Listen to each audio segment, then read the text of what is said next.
Asia কাপের সূচি নিয়ে এখনো চূড়ান্ত সিদ্ধান্তে পৌঁছাতে পারেনি এশিয়ান ক্রিকেট কাউন্সিল। দুদিনব্যাপী বার্ষিক সাধারণ সভার প্রথম দিনের বৈঠক শেষে এসিসি চেয়ারম্যান মহসিন নাকভি বল ঠেলে দিলেন বিসিসিআই এর কোর্টে।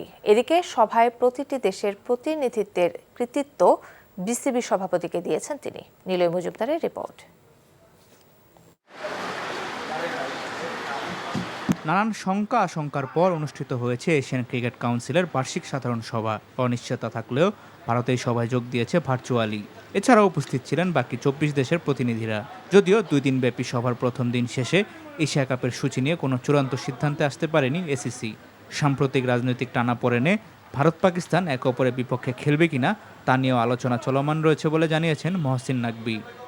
That will also be announced soon.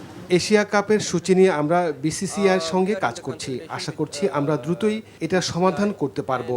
Bharat Pakistan একে অপরের বিপক্ষে খেলবে কিনা এটা পুরোপুরি এসিসি ও বিসিসিআইয়ের বিষয়। আমি খুবই আশাবাদী এগুলো আমরা খুবই দ্রুতই সমাধান করব।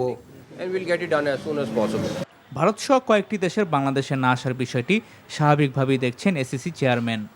Several countries were not able to বেশ কয়েকটা দেশ ঢাকায় আসতে পারেনি, প্রায়শই এমনটা হয়।